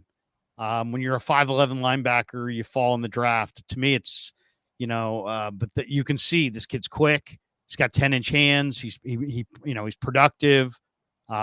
He's got good traits. His father was a safety at Florida A&M in the early 90s. And he was a 3-star high school recruit. He followed Randy Shannon to Central Florida, then followed Shannon again to Florida State after 3 years. He was an academic all AAC member. He's graduated with his degree. He was the team captain. He was the team leader. He's an explosive blitzer. He hits the quarterback an awful lot. He's a violent hitter. I like this kind of a player. You can't have enough violent hitters on defense. To me, he's more of a hitter than a form tackler, but I think this guy can cover pretty decently. He played the will linebacker in FSU's 4-2-5 scheme. I like him. I like this pick. And to me, the late round linebacker, this is where the value when I did the mock drafts really was. There was a lot of good, productive future NFL linebackers that were going to fall to late day 3. And Bethune was one of them, and they grabbed him with their last pick. What did you think of the draft pick, and what do you think of the player? I was someone that I think he had a visit with them a week or two, maybe 3 weeks prior to the draft, and I was okay. Like, let me dive into into his tape and his scouting report. And when you find out he had a 38 passer rating when targeted last season, it makes you perk up and say, okay, I can see why they do like a player like Tatum Bethune. I thought it was a good way to end the draft. Maybe you reach on Kingston, but Bethune, to me, in a draft class at linebacker that isn't very deep, that didn't have a lot of high-end talent, a lot of backup talent, and I don't think Bethune will ever start in the NFL, but I do think he's a really high floor, low ceiling kind of player that can come in and already knows how to play. He has played the Mike linebacker spot before, but he's not going to take Fred Warner's job, obviously. Good tackler. I also could see him coming in and, fighting DFF for his job or giving D Winters a run for his money, albeit Winters has a much higher ceiling than Bethune. I think with the depth at linebacker the Niners currently have, you have Warner, who's an all-pro, obviously, Dre Greenlaw coming off the Achilles injury. You hope he's healthy. If he is healthy, he's a great player. But even then, it's an injury. It's a massive leg injury. You hope he can be healthy for the entirety of the year. You bring in Devondre Campbell, who had a lot of inconsistencies in Green Bay, but can give you at least some stability next to Fred. Then you get into a lot of question marks. DFF, special teams player. What can he truly be? I think he played well in the Super Bowl. That's one game over a 4 or 5 year career. Jalen Graham, who I think is kind of a run stopping. I don't think he's great in coverage. I don't think he'll play much, but good special teamer. D. Winters, very inconsistent in college. He played great against Michigan in the playoffs 2 years ago, but came into this year and I think got snaps when Greenlaw got hurt in the Super Bowl. I could be wrong there, but I just think Bethune raises the level of the floor in the room as a whole. And I could see him coming in and giving DFF and Winters a run for their money. I think he has, 4.69 speed, almost 4.7 speed. He can chase down tight ends. He can catch a receiver downfield if he has to. I think he'll work really well in zone coverage in this scheme. I think he has the fluidity in his hips to play man coverage. So again, not a high floor or not a high ceiling kind of player, but a really high floor player in the 7th round. I was really hoping for Kalen DeLoach, who ran 4.45 or 4.47, super fast. He's small, though. He's 5'11", 210. This guy's much bigger and much more of a regular linebacker. DeLoach went to the Buccaneers as an undrafted free agent. All right, of the undrafted free agents, we already discussed Cody Schrader. And, why don't we talk about Evan Anderson for a second? They gave him a lot of money. Yeah. I saw him, and in the film I saw, I think he was probably closer to 350, and he just didn't move at all. But then I've seen, film of him taking on double teams in workouts, taking on double teams in the game. And you can see he's strong. He splits the double team. He can absorb both blockers. He's a big bodied guy. This team, the Niners, got pushed around on the line of scrimmage by the Lions in the NFC Championship game. I mean, that was like the story that nobody ever told because they went to the Super Bowl and it was like, oh, we're on to other things. But they got pushed around by the Lions offensive line, and the Lions offensive line is very good, but still the Niners used to have DJ Jones. They used to be a force inside. You couldn't run in the A gaps, and they let DJ go to Denver. They haven't been a force or as good in the A gaps since DJ left. And now they didn't draft any defensive tackles. I think they could have gone defensive tackle instead of Pearsall in round 1 with any number of guys. They were all sitting right there. Johnny Newton, Michael Hall, Rukaroro. Instead, they went for Pearsall.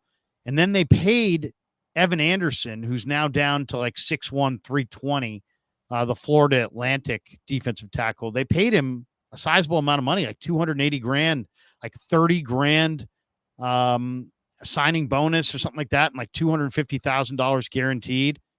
So they obviously like him or feel like he's got a real shot to make the roster. Have you studied Evan Anderson? What do you think of that addition? I like it simply because it's a need, and I think of the undrafted free agents, he does fill that need pretty well. Sure, you could have gone Johnny Newton in the first round, Michael Hall, Leonard Taylor if you wanted to, but even Taylor fell as a UDFA. I think he's in Jacksonville or the Jets now, but Evan Anderson, 89 tackles, a true senior at FAU, so 4 years, 89 tackles, 84 stops over 4 years, 27 alone last year. Sure, there can be questions about competition, playing at FAU, not playing in the SEC or the ACC. He's a small guy, but he's a massive human being. He's a lane clogger. He can take up space. And again, you have to know, is he going to go out there day one and just take on the Lions offensive line? Probably not. I mean, you shouldn't expect that. But I do think when you give a player $280,000 guaranteed, the expectation is to at least make the practice squad, if not push for a roster spot. You give him Chris Kosaric, you can make some magic. I mean, this is a guy who, again, is 6 foot. If you're saying he was towards 350 and he's around 320 now, he's doing backflips into a pool like Drake Jackson was when he got drafted. So he's a really good athlete, obviously.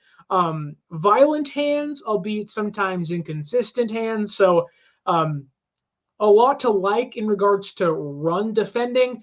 As a pass protector, not much there. That's why you have Malik Collins. That's why you have Javon Hargrave. So I like it. I mean, there's no promise that Clea Davis even makes this roster. Evan Anderson getting guaranteed money at least screams you're going to be in that contention for a final defensive tackle spot and might be able to give you some production. And go back a couple of years ago, they had Dwumfor and they had Marlon Davidson and they had other guys that were filling in, making plays for them. So the deeper they can get at defensive tackle, the better, because right now that room, they didn't take a single defensive lineman edge or on the interior at all, which really surprised me. I would have loved Xavier Thomas from Clemson, and who went to the Cardinals, which they had a great draft. But I like Evan Anderson a lot. What is $300,000 to an NFL team? Nothing. Yeah, no, I mean, it's not about the money.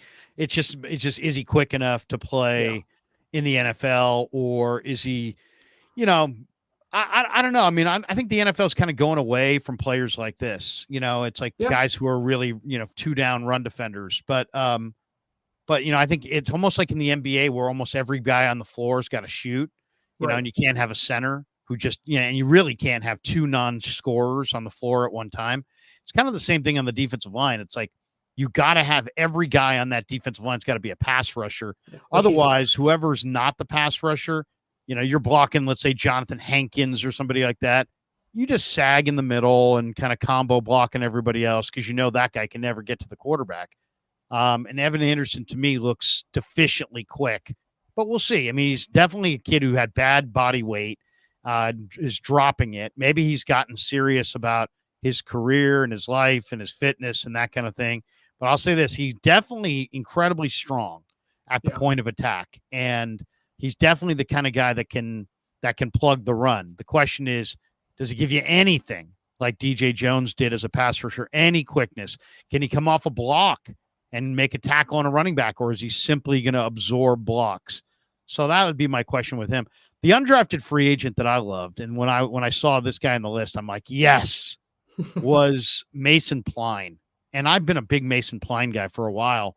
And it's not that I think he's anything like super special. I just love the traits.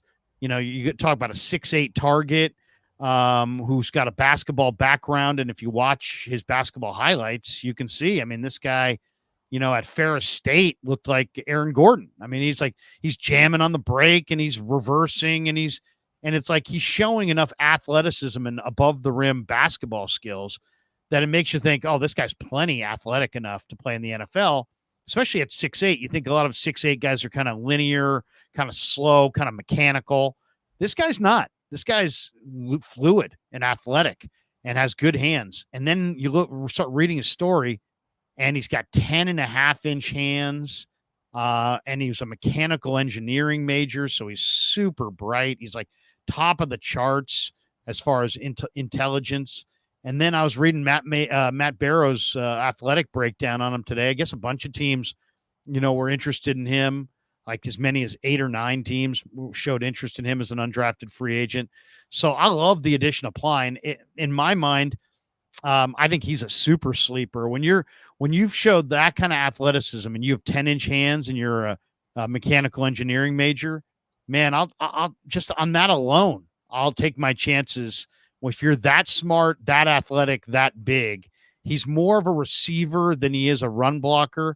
And supposedly, according to Barrows, he's coming to the Niners partly because he wants to learn from George Kittle all the intricacies of being a good run blocker. But I'll make the prediction right here in April. This kid makes the team. This is an undrafted free agent that's going to make the 49ers. And I would not be shocked if you told me in the middle of the year that Mason Pline was their number 2 tight end. That would not shock me based on the rest of that depth chart. Yeah, he is one simply because they didn't draft a tight end, which really surprised me. Maybe they wanted Tip Ryman, who went to the Cardinals again earlier in this draft than we all expected him to. And they may have, because Tip Ryman was considered the best blocking tight end in the draft. And again, it did surprise me they didn't go tight end, but coming into the draft, because of who's in that room behind George Kittle, you have Eric Saubert, who is a special team blocking tight end, which is fine as your third tight end, a guy that can help you as a depth piece. But then you have Braden Willis, who is kind of the same thing, a blocking tight end that could become something one day, but he was a 7th round pick for a reason. And they reached so high unnecessarily for Cam Latu a year ago, which pains me to say. Obviously, he has an injury, didn't play at all last year, but Shanahan sounded kind of disgusted by him, actually. I would be too. Is Cam Latu your second tight end? He's like, instead of just being like, he's in the running, he's like, no, he's not. You got to show up here first and practice. You know, Right. it was like message to Cam Latu, you may want to show up. When, like, all respect to Cam Latu, I hope he becomes something, but the Niners did him a disservice in where they drafted him. Nobody had him in the 3rd round. 6th round guy, extreme reach, played defense at Alabama, converted late in his college career to tight end, extremely raw.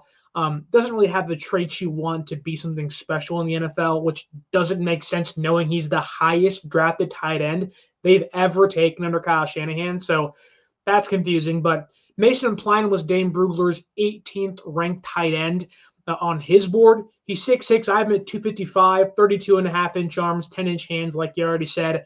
4.8 speed might not be what you want, but for a 6'6" guy that can be a box out red zone. That was also in Barrow's piece. They said on his pro day that it rained hard. Right. And so that maybe that 4.8 times more like 4.7, but whatever.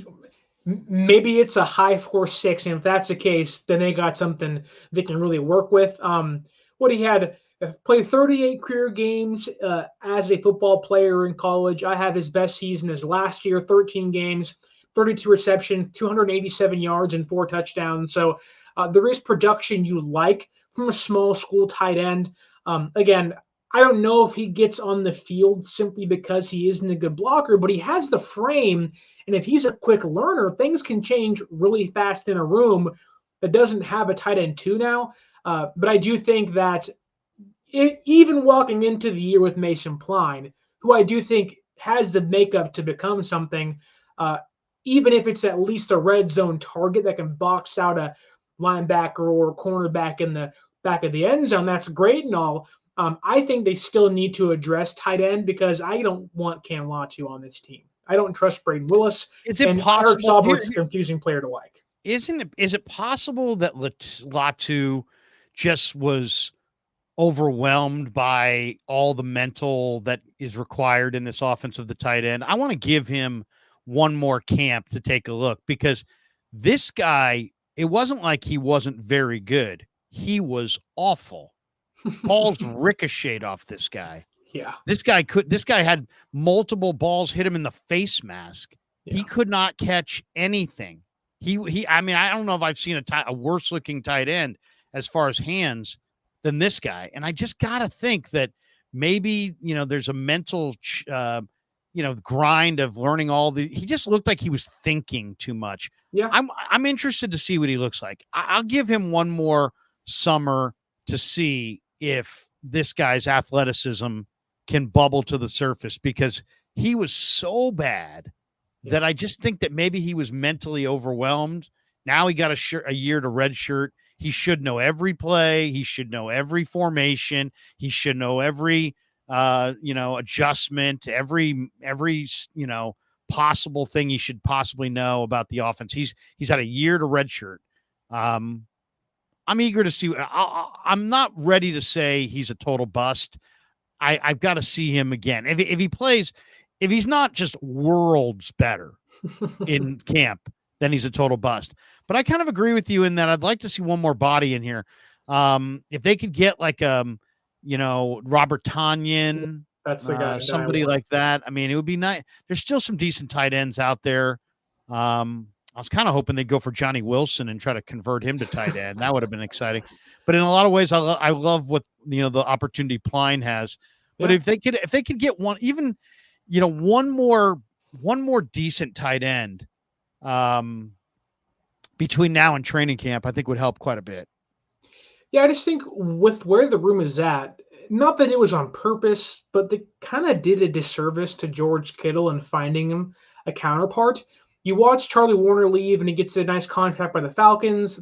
Okay. You try to address tight end 2 with Brock Wright, who then goes back because the Lions match his offer. So it's not like they didn't try, But then you get into the draft, and I get it. There probably was only a handful of players they really liked.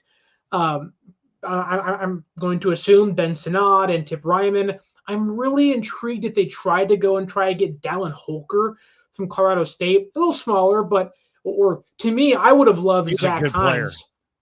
Like you go get me, like you give me Zach Hines from South Dakota State, who was a great blocker for them to at least fill a need because they don't have the number 2 guy in that room, and so I will not be shocked if they don't bring another vet in there just to give them some camp bodies. Maybe they go and bring back Ross Dwelley, which doesn't move me, but I wouldn't be shocked because there is familiarity there.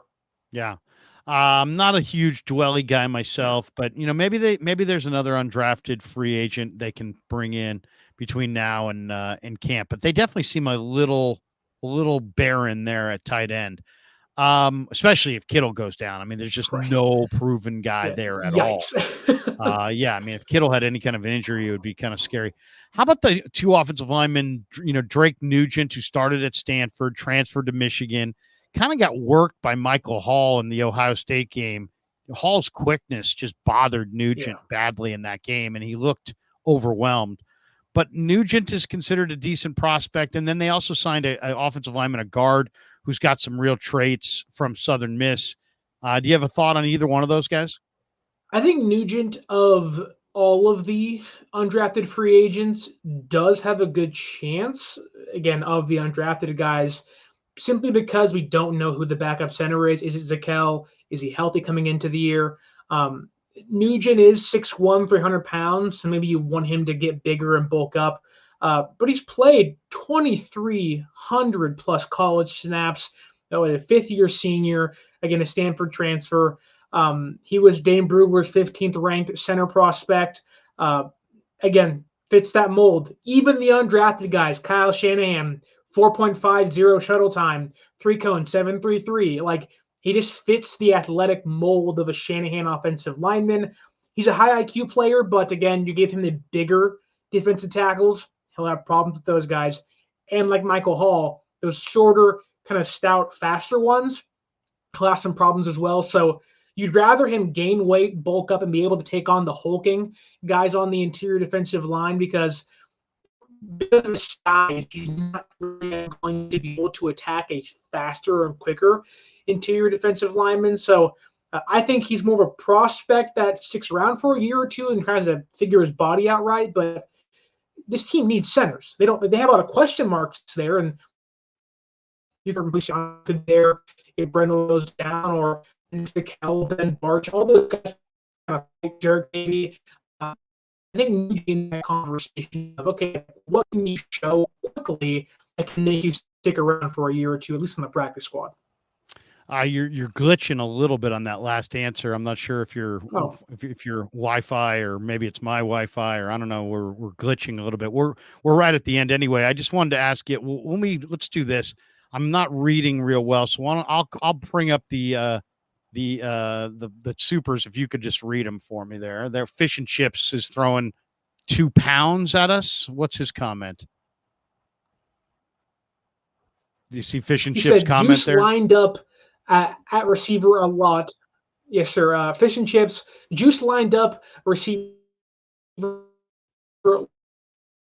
lots. Isaac Guerendo, I'm assuming, former receiver, fits it. I'm assuming Fish and Chips is going back to our and kind of being the heir apparent to Kyle Juszczyk. So I think he agrees with you, Larry. Yeah, and then we got this one from Kyle. Kyle Bentz. Yeah, what's he's got? He's talking about trading Debo.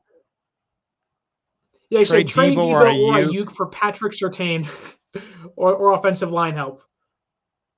Wow. Yeah. I mean, if you could make that deal, you would make that deal. I think. Okay. Last one I got to ask you about. And,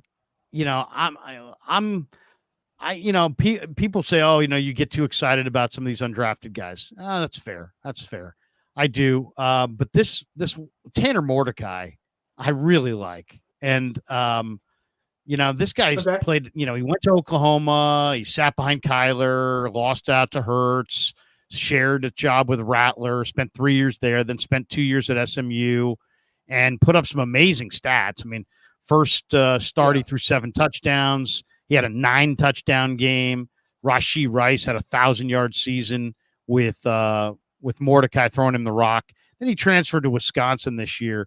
And I just love this kid the more I watched him. I mean, he broke his right hand in the Iowa game. 3-4 weeks later, he's playing in the bowl game against LSU, and he threw for 378 yards and 3 touchdowns, and they wind up losing. But the kid's got a good arm. One of the reports I saw said he's got a cannon. I don't know if I'd say he's got a cannon, but he definitely has a good arm. He wasn't invited to the combine. 20-14 career record in college, 66% completion percentage guy, gets the ball out quickly. He was a 4-star high school recruit coming out of Waco. So it's not like, I'm the first guy that said they liked him. I mean, this guy was a 4-star recruit. He doesn't have huge hands, but he controls the football.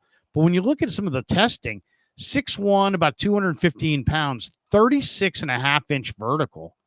That's pretty damn good. Then you look at the 40 time, and he ran 4.46 at his pro day. That's cooking. And then when you watch him, he plays with confidence, and he plays with, he throws with accuracy. And I like him. I really like him. And then you look at, he's tough. He plays hurt. Played great in that ReliaQuest Bowl. He seems fiery. I've seen interviews he's done. He kind of reminds me of Brock Purdy. He's kind of calm. Very, very mentally mature.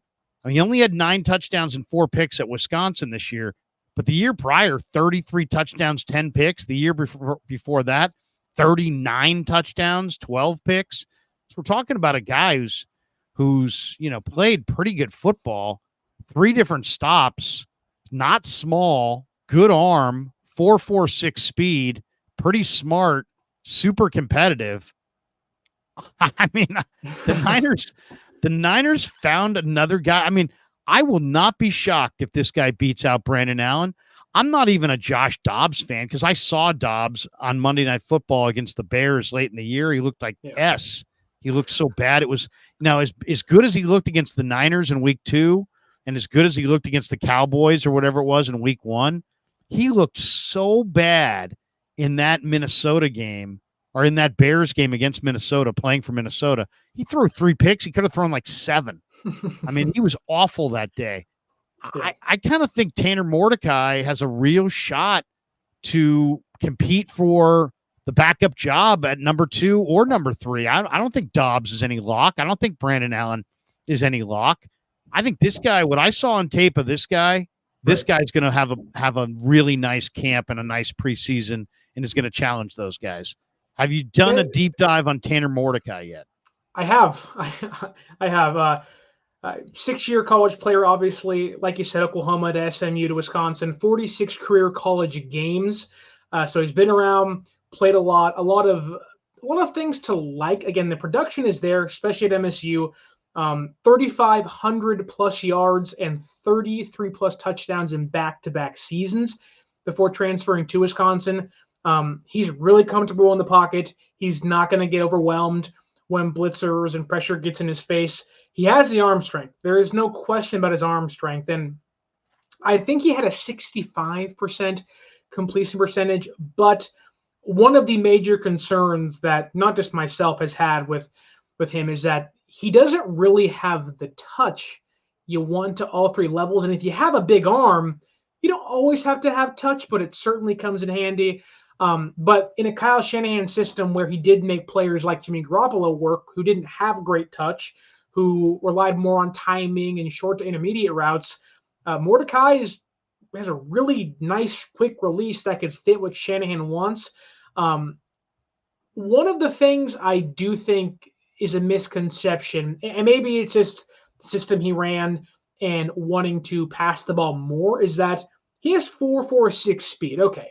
In college, usually you see guys with that kind of speed utilize it more often.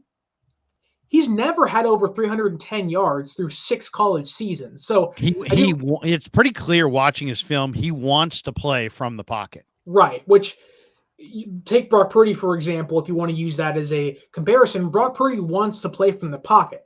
He rarely ever runs unless he absolutely has to. So it's not like Mordecai doesn't have the speed to run away. from linebackers or running or defensive linemen to extend plays, but also gain you 5-6 yards and get you a first down. I do think in training camp, in OTAs, he'll be a player that hits a deep ball. We all go, wow. And then the next play he misses, 2 crosses, and we're like, oh, well, that's kind of what you live with Mordecai. And I think he just needs to work on his footwork, and that will help the touch, help the accuracy. I think his stride's inconsistent. There are some footwork improvements he needs to make, but you get him Brian Greasy for a couple of seasons. Okay. Greasy was the guy who pounded the table for him. And I can see him looking at Mordecai and saying, he has traits that we like. He has a big arm. He can play in the NFL.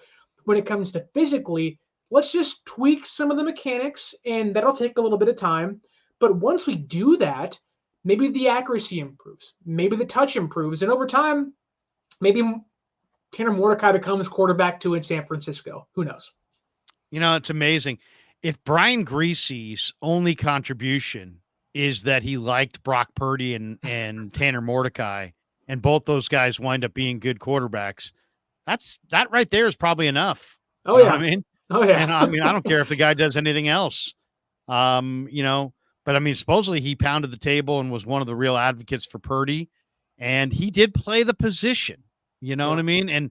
And if I'd love to have been there on Saturday to ask Lynch, and I didn't know on Saturday. I'm aware of Tanner Mordecai, but I had the same feeling about Tanner Mordecai as I did about Brock Purdy when they drafted Brock Purdy. It was like, kind of smallish, college quarterback who's not good enough to make it in the pros. And that's why he's ranked in the 7th round. Right. And then I watched Brock Purdy, and a buddy of mine sent me a tape and was like, dude, this guy's real. Go check him out. And I watched him. And I'm like, damn, if my buddy's not right, Brock, everything that you see, right? He processes what he sees quickly. He's obviously enormously smart. He's really, really competitive. He's very, very accurate. The ball comes out quickly. He doesn't play with any fear. When I watched Mordecai, I saw a lot of those same things. When he's running, didn't look like he was running in the middle of the field. And that 4.4 speed, 4.46, man, a quarterback that can run like that and throw the way he did or does, there's value there. There's real value. Yeah. So I'm sold. I'm absolutely sold. I think if I'm Brandon Allen, man, you better show up and be ready to roll, or this kid takes your gig. I don't think there's any question about it. And as far as Dobbs is concerned, I don't think Dobbs has any stranglehold on the number 2 job either. So both those quarterbacks better show up and play, or they could be out of gigs. I got one more super here, and I got 2 last questions to ask you. What do we got in this one? This one, Dmitry Dimitrov. It says we missed out on Bo Limmer and picked Kingston. That's what I don't get at all until today. Yeah, I don't get that either. But they lean a lot on Chris Forster, and maybe Forster's a big Kingston fan. I'm sure if we had a chance to talk to Forster, he probably loves the athleticism, and there's some high level athletic traits on Kingston. But as you said, there were better guys on the board, not just at center, but really all over the board. All right. There was one other safety, I think, from Vanderbilt that they picked up. Did you have a thought on, what's his name again? Jalen Mahoney, defensive back from Vanderbilt. He was Dane Brugler's. I haven't done any work on him at all. What does he look like to you? He was Dane Brugler's 45th ranked safety this past year, so undrafted to a T. 5'11", 200 pounds, 4.5 speed, 50-year senior at Vanderbilt, was a 2-time team captain, so obviously a high-quality player, high-quality person you want in the building. Played free safety, played strong safety, and also played nickel while at Vandy. I think he fits that in the box kind of mold. Really good tackler in space, 50-plus tackles in 4 straight seasons at Vanderbilt. So, again, really stout tackler. Weirdly enough, you would think a defensive back would have to flourish if they're going to play nickel in Shanahan's system to be a press cover corner. He's not, and he does struggle with speedy receivers. So safety makes the most sense to me. In-box kind of guy to make a play here or there. Really good tackler against the run. Other than that, let's say he plays safety. He's probably your 6th or 7th guy in that room currently, but there are some things to like, mainly as a good tackling in the box safety. Interesting. One last one before we let you go, and we're talking with Sterling Bennett. You can catch him on 95.7 The Game. In fact, when will you be appearing next on 95.7 The Game? I know you're in front of the in front of the mic, behind the mic, sometimes behind the scenes. When will we hear you again? That may be closer to Niner season once that begins, when OTAs and training camps start. I am moving to Southern California in the next few weeks, so we'll see what that looks like. But I was just on the air the past 3 days covering the NFL draft, night 1, night 2, and day 3, all the way until the 4th round. Dissected every single pick they had up until the Isaac Guerendo pick, and was pretty happy about it. So, but until then, it's waiting for Niner season to start, and can't wait to get back behind the mic if I do. Sounds good. Jamal Adams. There's been some stories in the last day or two about Jamal Adams and the Niners showing interest in Jamal Adams. It's funny because I used to do a regular hit with Greg Cosell, and Greg never likes to be critical of anybody, but occasionally he would tell you enough about Jamal Adams to make you realize that he didn't think much of Jamal Adams.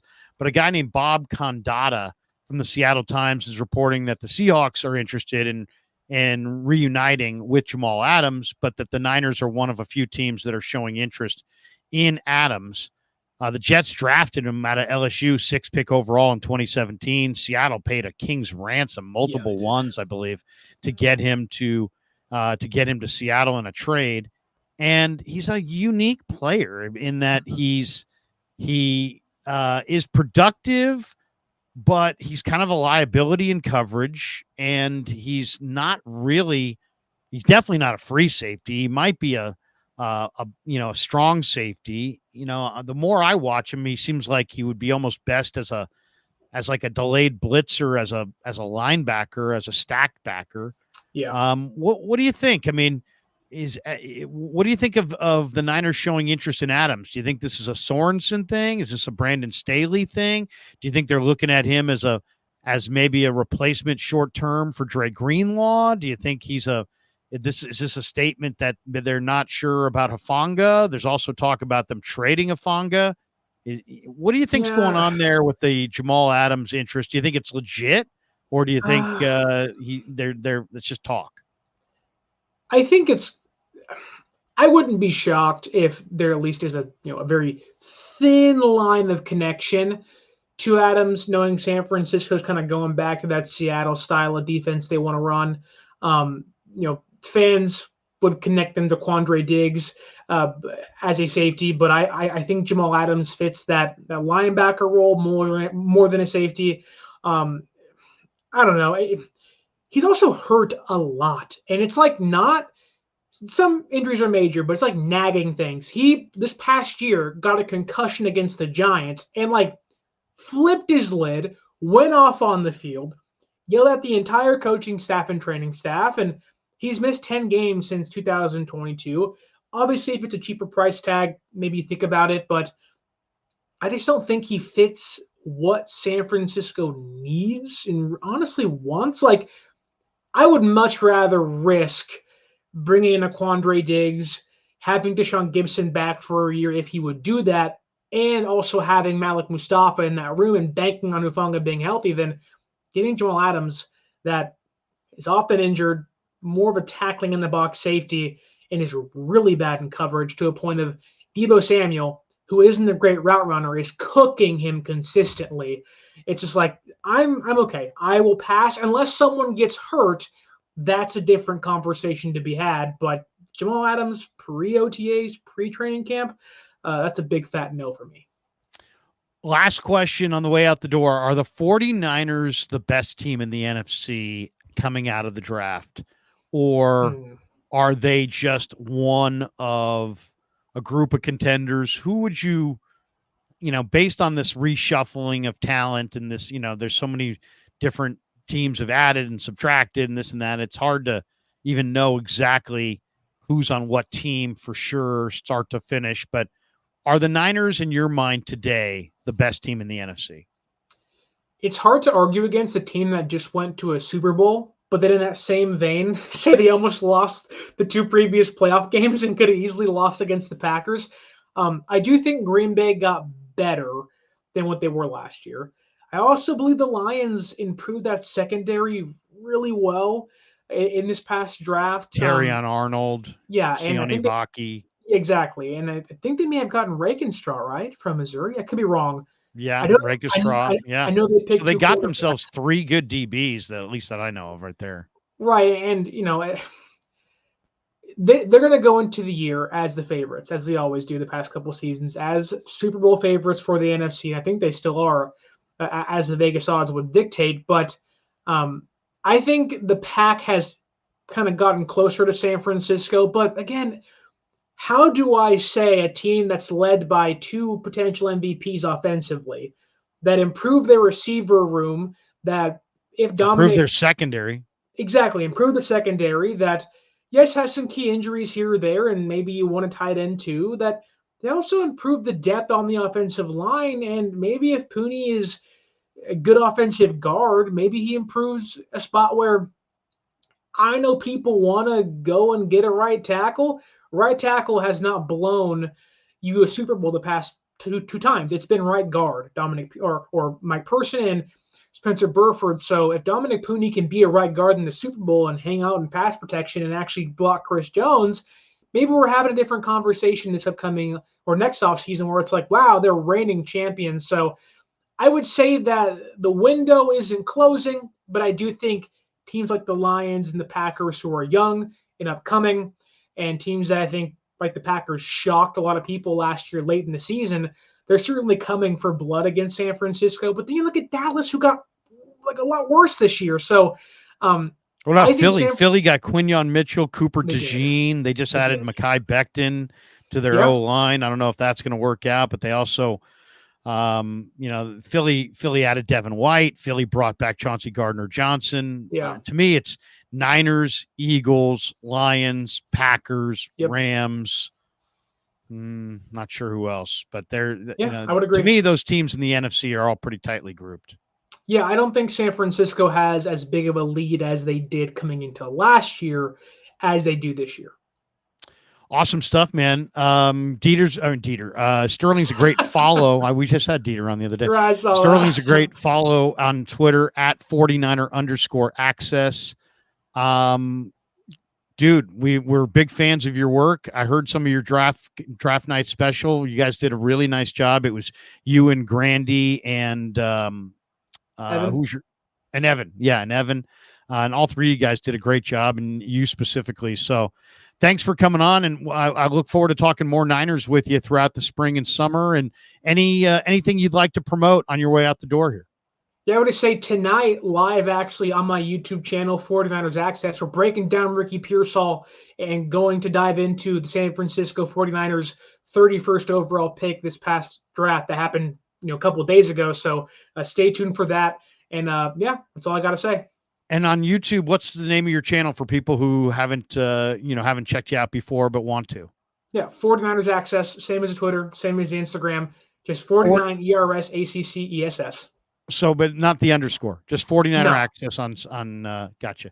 So 49er Access, guys, check out Sterling tonight. And of course, later tonight, I'll have Raj on, and we'll from RSF 49ers, and we'll talk more Niners on this channel as well.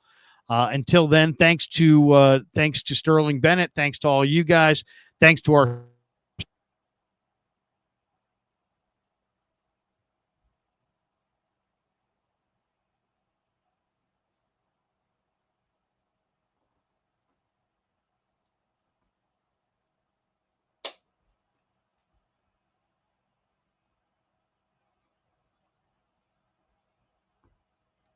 I think you're muted, Larry, by the way.